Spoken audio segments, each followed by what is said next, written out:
Oh, now we're live. Hey, folks. Thanks for tuning into the BAMF podcast. I'm your host, Mike Lafferty.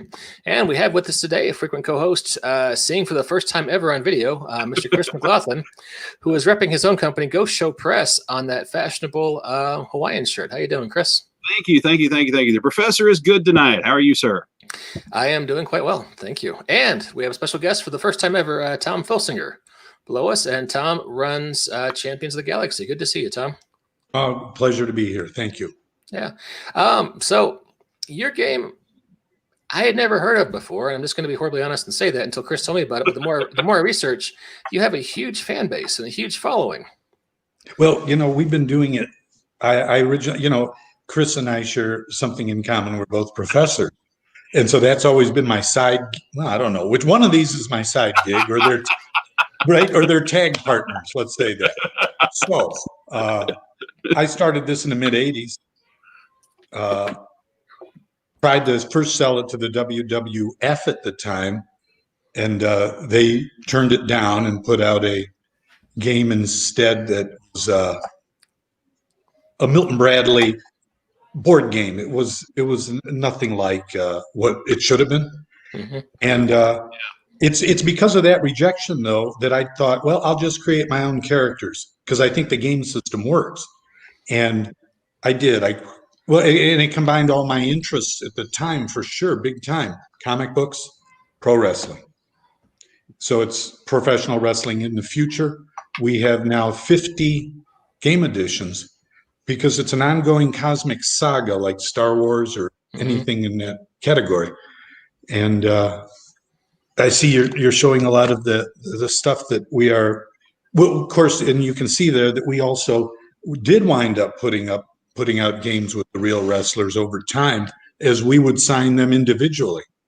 So we've got the real wrestling, we got the Marvel Comics wrestling, and we're working on taking over the universe.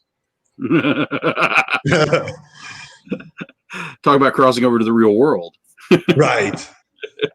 I got to do a Chris McLaughlin card sometime. That's what I want. Oh, God. Oh, Lord. The champion of the galaxy. Oh, you're too kind. You're too kind. I get by on my vocabulary. If I could finish a guy off with a word nobody's used in 200 years, yeah, we could do that. So, tell us about the game. I read a lot of reviews, and I uncovered sort of an enigma. I don't want to say enigma, maybe a point of contention, because there are some people claiming it was a card game, some people saying it's an RPG, some playing it's a contending it's an unholy amalgam of the two. How would you explain it? I like that last statement. I don't think it's easy to classify either. It has elements of both. Is the first thing you said? Well, it's cards and dice. That's what makes it run. Mm-hmm. But you can play it one of two ways. You can either, like, let's say us three would get together and play matches and have a tournament, and then we're done that evening, and we had fun, I hope. But the way most people play it is as an ongoing promotion, like the WWE Raw or something. They keep I do this. I've been doing this now in my own Fed for 30 years at least. And so... Wow. I'm on, get this, I'm on just finished card number 1,100 in my game's history. Wow. Well, that's got a rich history of champions, and that's what everybody does. And what they do is they compare to each other. How's this guy doing in your promotion? Or what angles are you running with? So to that extent, it has similarities to an RPG. But I've never been one to really worry too much about classifying. So it's just the game is, I think, uniquely what it is. All right, cool. But one thing I can definitely say about it is it's amazing to see this game demoed. I mean, it's just awesome to just sit back and see how quickly people pick it up, how quickly they get into it, and how quickly they're hooked. It's just amazing. It really is. It's such an elegant design, and it's so true to its source material, and it's just so immediately addictive. It's really an amazing design. I've always been quite in awe of it. No, thank you, Chris. I really appreciate that. I think what helps is that it plays in real time, so that you Yes. get a move, you get a reaction, you get a move, reaction, and so it's moving quickly. And Yes. I'd say match times are about the same as they would be in real life.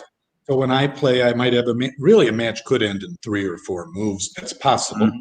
but it also could go 45 minutes. So yeah, I love going to conventions and playing it with people. I miss that. In fact, I did it a lot when I lived in the Northeast. Now I live in Sedona, Arizona, and I've Oh, done some conventions here too. But I used to go to Gen Con and Motor City and Origins and everything in between, and it was so much fun. You went to a lot of conventions, didn't you, Chris? Well, they had to cancel Gen Con to get me to stop me from going this year. Okay, Yeah. that is a great con, and Yeah. it's grown so much. Yeah, absolutely. It's just, I mean, and it's just, it's fun seeing the demographics change. You know, like the biggest show local show I go to is Baltimore Comic Con, and again, it's another one they had to cancel to keep me from going. That's the only one I missed was the one they canceled. The two they've canceled, excuse me. And I remember going to the first ones, and it was all like old. It was like all older guys.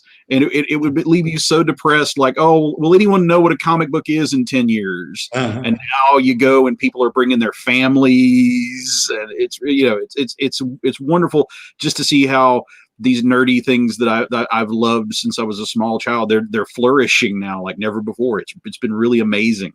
Yeah, I agree. well, good on you for living in Sedona. That is like one of my top 3 retirement spots. Oh, good. I Yeah. hope we'll see you sometime. You could be his It was the neighbor. first time ask I'd for ever us. been here when we moved here, and I fell in love with it immediately. And so then I got a job teaching at Northern Arizona University, and Oh, yeah. but I didn't want to just be home by myself working on games all the time. I, wanted to be doing something and meeting people. And then I fell into I went beyond that. I started part time, wound up getting hired full time. And I don't think I'm going to do that much longer because I really want to focus again on just games and other game ideas. And I'm writing a book and I want to get that done. So bright times ahead. Good. All right, cool. So you have a new box set that's out. Let's get that link up here real fast. And this, I mean, for a game with, let's say, over 30 years of history.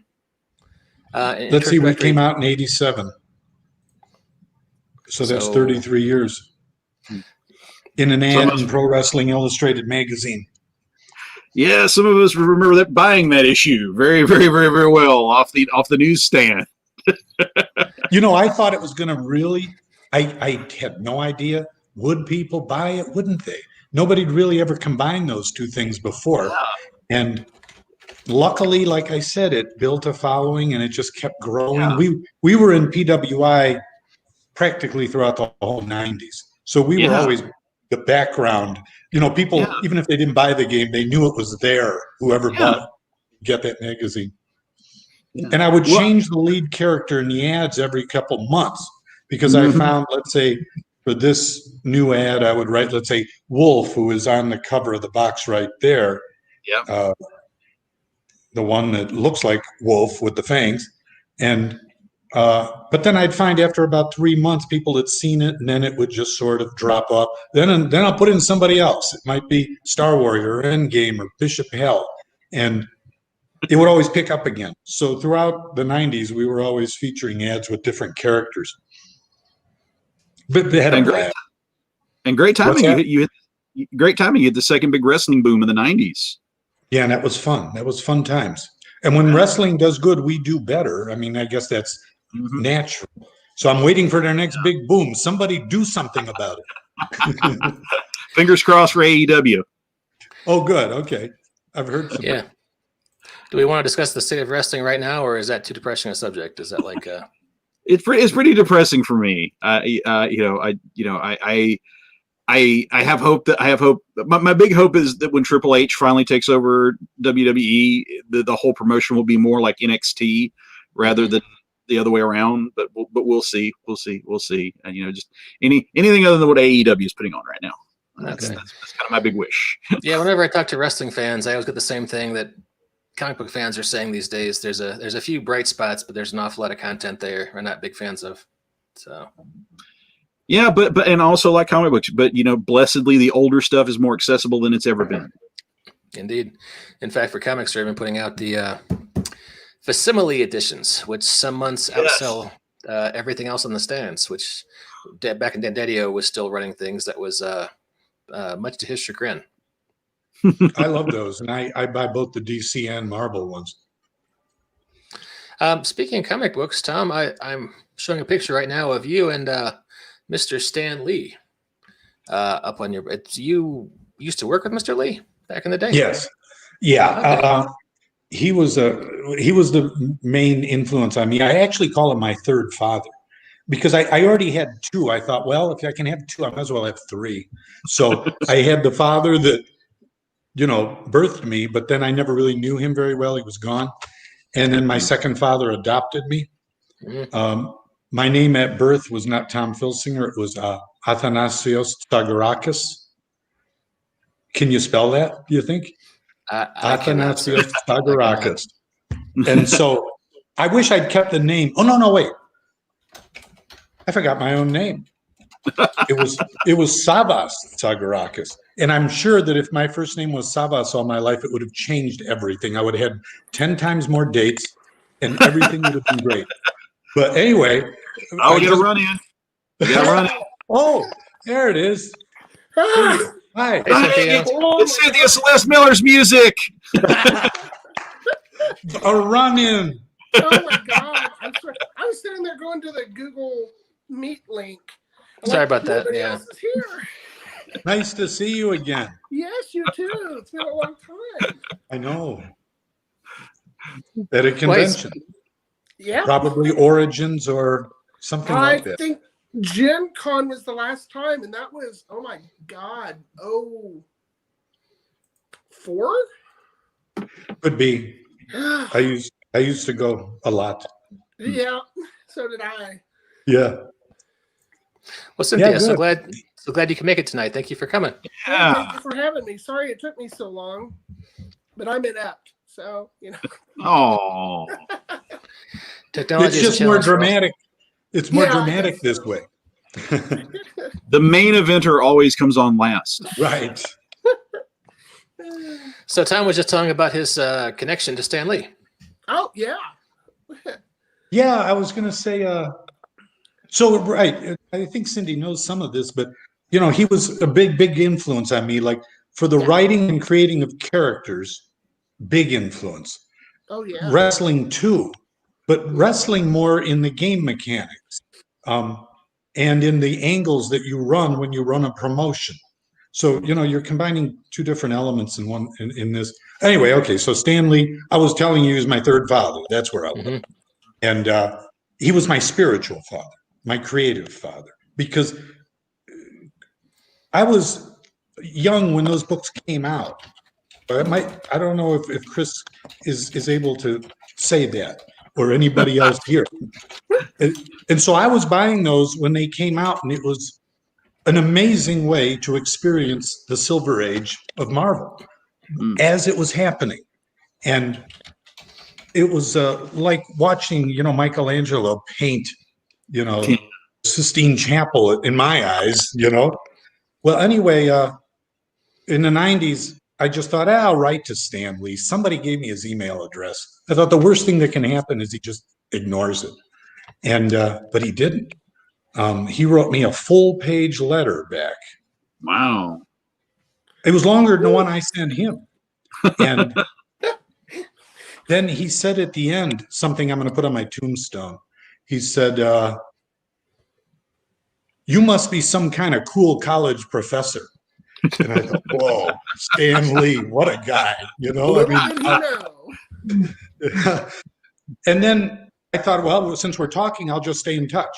And he, what's the big thing here? He respects education. He respects his generation did, but he did even more because he didn't go to college, but he was very proud of the fact that he was a voracious reader and always was interested in words and turns of phrase.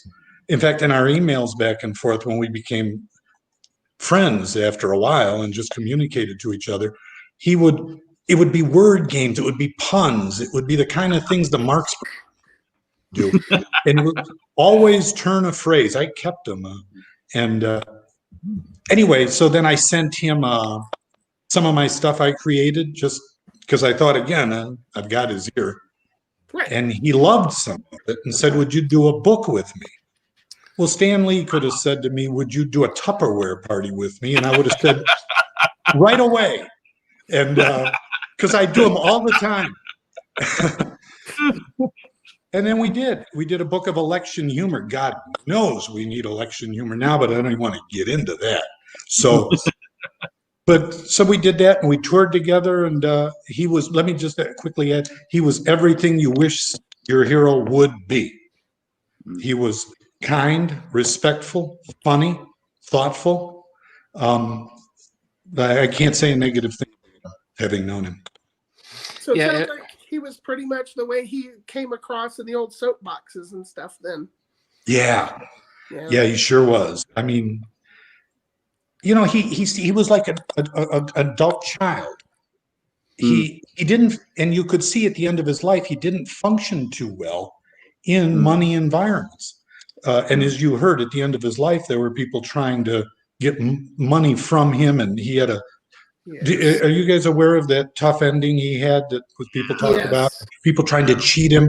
Well, I could see why. He just was a fish out of water when it came to the business parts of doing what he was doing.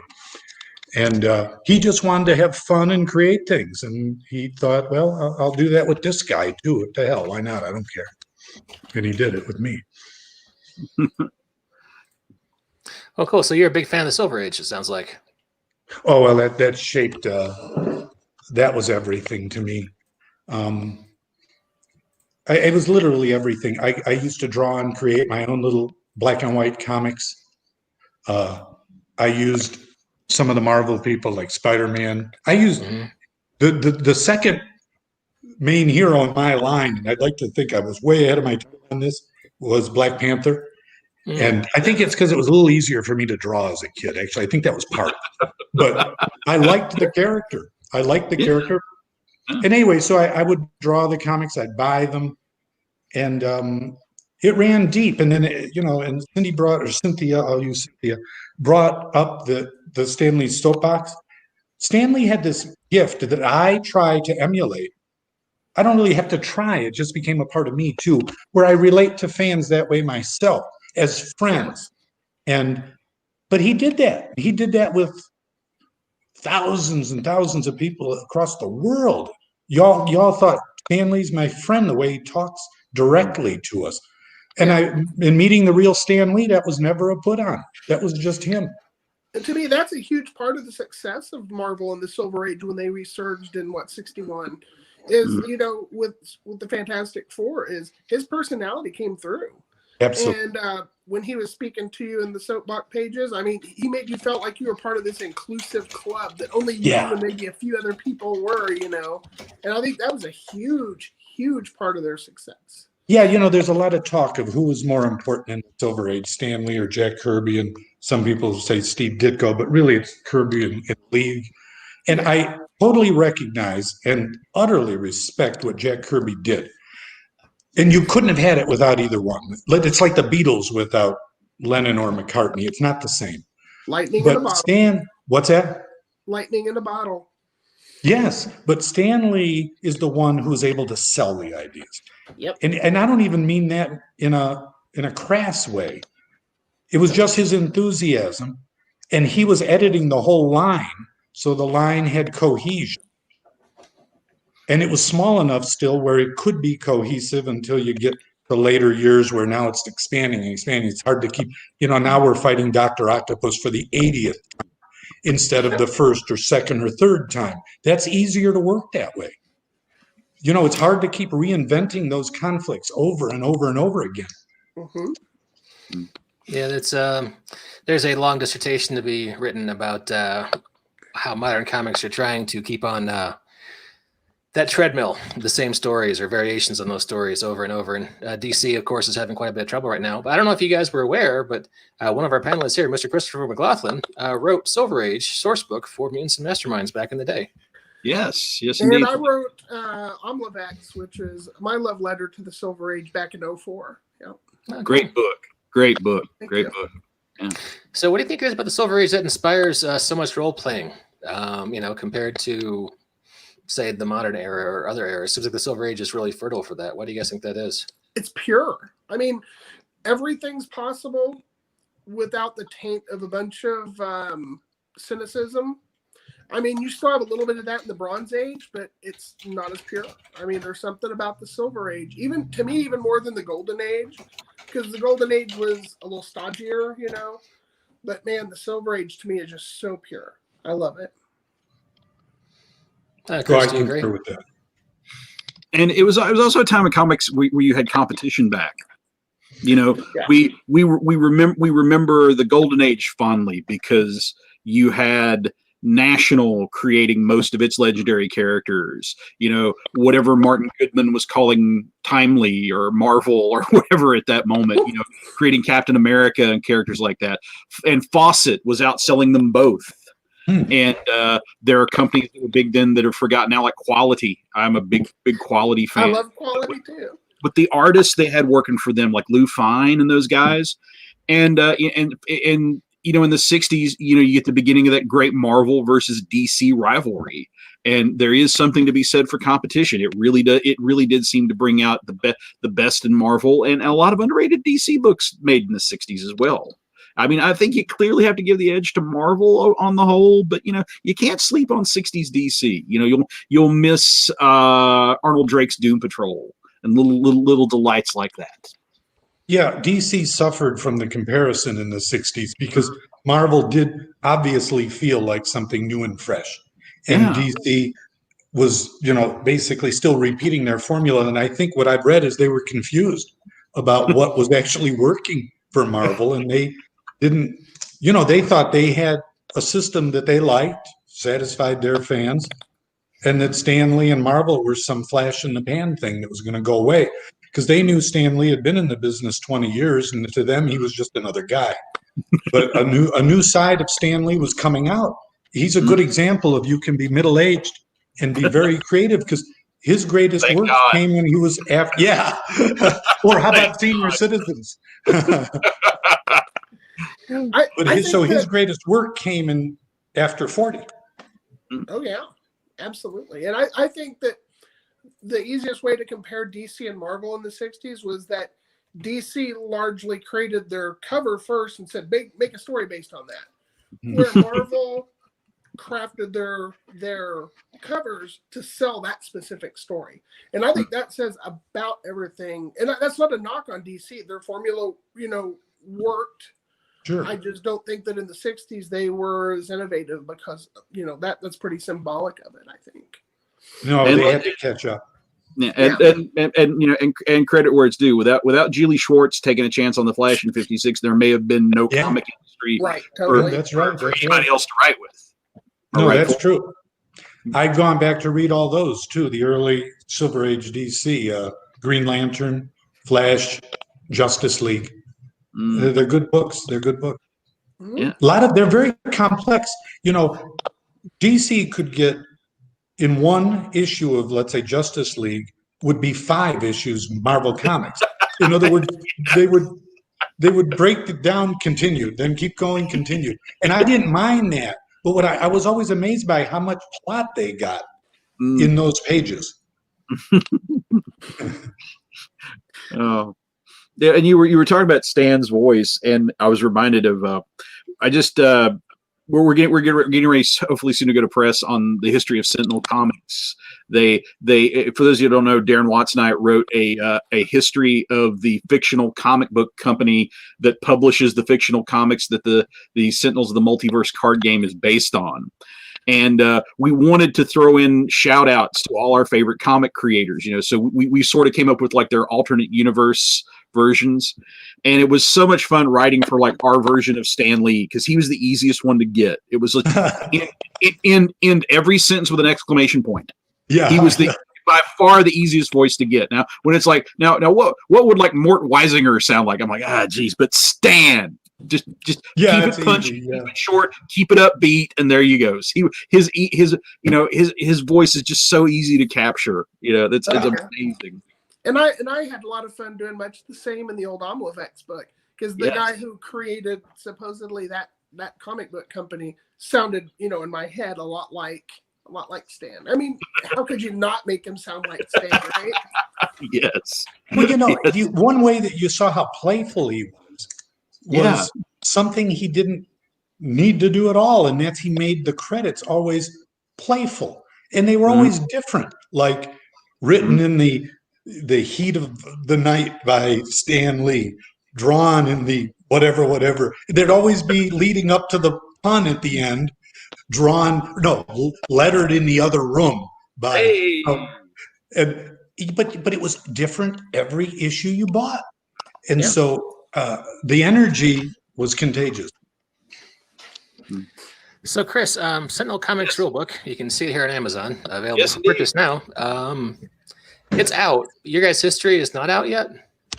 Yes, we got assigned a top-notch editor who I'm excited to work with, and and I'm very thrilled about what she's going to do with the book. But our manuscript got KO'd by her going on maternity leave and COVID hitting. Oh, yeah. Yes. So it's in the pipeline. We're starting to see art for it. It was great. This was something Darren really enjoyed. Darren was the guy who got to go to various artists and said, can you give me a Jack Kirby? Can you give me a Dave Cockrum? And just finding people that could do these great homage pieces. Oh yeah. So, yes, but it's still in the pipeline. It's still coming. I've cashed the check, so I know it's coming out. So they got to make their money back somehow. So Q1 21, or do we know? Well, it's in the pipeline. It's being worked on. That's the last I've heard. I've had to focus on keeping track of my own little venture here. Go Show Press. Okay. Yes. So, but I'm sure it's in great hands, and I'm hoping people that really know their comics history will dig it. So TBD, and we'll certainly have you back on to talk about it once it hits the stands, as the kids say. So yes, indeed. All right, cool. Great. So I guess we're getting towards the half-hour point. Just to sum up, Champions of the Galaxy is a great hybrid RPG / card game. Available now. Sounds like FilsingerGames.com is the best place to get that. Is that an accurate statement, Tom? Yes, that is. All right, cool. And now that Cynthia's here, go on, yeah. Before we let Tom go, there's a question I've been waiting 20 years to ask him. Oh, here we go. Okay, all right. So I love the legacy cards that you're doing with the wrestling legends. And I love how, you've got to deal with all these guys face to face. You don't have to name any names, but you have to have at least one really good story about negotiating with pro wrestlers. Phew, more than one. Let's see. I guess Terry Funk comes to mind. I didn't get him, but he kept me hanging on forever in not doing so. I'd see him somewhere, and I'd say, look at all these people in this game. Our fans really want to see you fight so and so, and I don't know. Ask me next time. All right, okay, next time. Well, ask me again. One time I got him on the phone in a bad mood, and he was getting on an airplane. Yeah, Terry Funk in a bad mood's not good. So he was on an airplane, and I tried again there, and he that time he got angry and basically hung up. He just was in a mood. That's all. It wasn't. He apologized for it next time I saw him, but still didn't sign. So that's my best non-signing story. Oh, okay. Old time wrestling. Okay, so you called him on his cell phone. You didn't actually get to call the Double Cross Ranch. No, because if you have the phone number for the Double Cross Ranch, I'm just my list of things I'm jealous of you about will grow tremendously. That you could just you could in theory just pick up the phone and call the Double Cross Ranch. It's like having the phone number for parts unknown. It's right. But I got Bruno Sammartino that's another no, but he was very polite and nice about it. Because when he called my house, and my daughter got it, and he returned my call, and my daughter got it, and she said, some Italian guy on the phone. Okay. So anyway, Some Italian guy. yeah, I was like, all right. I said, sometimes you're not prepared for these calls. You're like a little nervous. He said, hello, Tom, this is Bruno Sammartino. And I was like, whoa. I said, hello, Mr. Sammartino. He says, Bruno. He says, you call me Bruno, and I call you Tom, which was nice. He ordered me to do it, so what am I going to do? And you don't complain, right? But he was nice, and I'll make this fast. Then I spoke with Dominic DiNucci. Whoa. You remember him? Maybe a week later. And I said to Dominic, I spoke with Bruno the other day. Dominic said, you're a liar. Like, I think he figured that mere mortals don't talk to Bruno. I said, well, what can you say? He's another one I met later who said, I'm sorry, I just thought you were bragging something. Now I'm totally gonna picture your home life. It's like the phone will ring, your daughter will pick it up. Dad, somebody's on the phone. He keeps going, woo! I don't know who he is. But... Well, Macho Man called once, left a message. You talked to... No, I didn't. It was on my answering machine. And the thing that gets me is I thought it was a prank because he really talked like that. He was like, hey, Tom, this is Randy Savage, And I thought, this is one of my friends. Is he working me? And then I looked at the phone number later, and sadly, I never got to talk to him because he died shortly after that. Remember, he had that heart attack. Yeah. But he talked like that. I still got it. I kept it. I recorded that. Right? Man. Sometimes KFAB is life, right? Yeah. Hey, there's one thing I want to mention to you, Tom. I wish I could have gotten these guys on the show, but they're writers and they're busy. But there's a comic that just came out. It's on Comixology. It's called Invasion from Planet WrestleTopia. Oh my! And I had Chris on the show to talk to these guys because it's a combination of superheroes and wrestling. There's a guy who's a wrestler who's kind of long. I wish I thought of that. Yeah, he's basically getting told you're not going to win the next match and just make it look good. And so he goes out there and says, I'm the best wrestler in the universe. And anyone who wants to challenge me can come on. And somehow the signal gets to Planet WrestleTopia out there in the cosmos, and those guys are PO'd to hear that, and so they all show up and they invade Earth to wrestle him. And it's a miniseries. Wow. Starburns Industry Press. That's Dan Harmon's comic company. You can get it all on Comixology right now. But it seems like it'd be a natural synergy between what you guys are doing with it. Yeah, you're right. Yeah, thank you for letting me know that. I clicked on a random panel. It was the alien invaders attacking the White House. And like the alien invaders and the Secret Service are trading wrestling moves. And there's just something so appealing about a comic that just assumes kayfabe is real. If you walk up to somebody in the street and put them in a Boston Crab, you will in fact inflict excruciating pain, and they will have to tap out right there on the street. Well, I just picked up one of those reprints of Thor versus Hulk, into Mystery 112. Yes. You remember that? Yes. It's classic. Yes. The point is this. Read it again sometimes. Jack Kirby draws that fight like a wrestling match. They are exchanging moves back and forth. It is. And Jack Kirby's great at that sort of thing. But it stands out if you ever want to read that again sometime.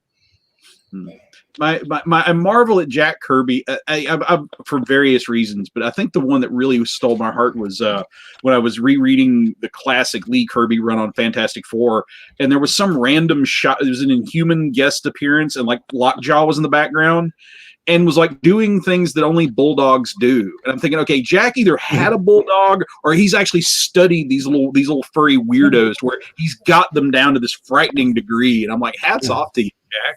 Oh, no doubt. Yeah. That's a man took his job seriously. Yes. All right, so starter set's out now. That's a good place for people to go. What is on the horizon for your game? Let's see. We've got a lot of holiday releases. We've got a new Legends set coming out. It's got some really good people in it. And I think the fans already like a lot of the people we've announced. We just announced Adrian Adonis, and so he's new to our game. And you see some more now. That's some other sets there. We just released a Hall of Fame set, the George Tragos Hall of Fame, and I believe it's Iowa, but I'm not positive that's where it is. But so they gave us some names that we could work with there. We release indie cards. So we have holiday releases for Champions of the Galaxy, Legends, and some indie stuff too. See the Fabulous Moolah down there. And yeah, and then there's a lot of the indies. So, we're covering a lot of bases with our stuff. And a lot of the wrestlers work with us because they know we've got a good product and we're above board on everything. I'm stoked about No Muertes. I'm just saying. Cool. Yeah. That sounds great. Hey, yeah, Cynthia, I was going to ask you because this came up earlier in the show. Mm-hmm. How would you classify Champions of the Galaxy? RPG? That's the beautiful thing is it defies classification. I know that sounds cliche, but I've tried to explain it to people before as a chart and dice game, as a role-playing game, as a card game, and yet it's all of those things and none of those things. Yeah, I agree. So I usually just say it's, as he said earlier, a pseudo role-playing game, because that's how we play it. In fact, we played last night because I got right there. He was like, man, this doesn't make it to our table nearly enough. And so we broke it out and played some two battle royals, 3 matches. And you made up your own battle royal rules? Yeah. I'd like to see those sometimes because I've never myself created anything I really liked. Yeah, I will. I actually need to get that because the computer that I had them on is long since dead. So all I have is the printout. So I need to actually get on there and lay it out all pretty. Because when I made those, I didn't know jack about layout. So I'm going to make it look all nice and I'll send it to you and see what you think. Yeah, because it's tough with all those interactions going on. I didn't know how to focus the match. What I basically did is you have 2 stacks of wrestlers, roughly half, as close as half as possible of the stack. And then you cut them, and then those 2 are the ones that the camera is on at that particular time. You assume that the others are out there, beating the crap out of each other with no actual effect, but those 2 are the ones. And then I have some chart stuff, and then when there is an elimination or an elimination attempt that fizzles out, then it switches to 2 more wrestlers, and it flows real smooth. And I'd say overall one takes about 30 minutes, give or take. How many participants? Well, the ones we did last night were 30 man. So, wow. Okay. Yeah. Wow. And they go pretty fast. Now, one of those did go ridiculously long because Ming and Bruiser Brody just would not stop. Well, you would expect that. They eventually ousted him, but it was like, geez, finally. And the camera would go to someone else, but inevitably come back to those specific 2. They wouldn't fight anybody else. No, it was crazy, and they just would not stop. Yeah. Well, that's cool. I want to see those rules. Yeah, I'll send those to you. Absolutely. Just a thought. People these days are playing RPGs and other games online. Mm-hmm. Public consumption on YouTube or Facebook or Twitch is big for that. You might think about that. It's a way to get some more eyeballs and spread the word. So just an idea. Yeah. Absolutely. So, all right. Well, hey, Tom, pleasure to meet you, sir. Thank you for coming out. You too. Nice to see this all-star cast here today. I really enjoyed it. Thank you for the conversation. Yeah, always great when we have a little New Gamers Order reunion. Yep. It was a pleasure. Thank you, Mike, for having me. And I will leave here. Oh, just give me a second. I'll do an official sign-off. So okay. Just give me 1 sec. Chris, always a pleasure to have you, sir. Thanks for co-hosting. Very, very glad to be here. Cynthia, always a pleasure to have you on. Thank you very much for coming back. And to all our listeners and viewers out there in the internet, we will see you next time on the BAMF podcast. And now I hit end broadcast.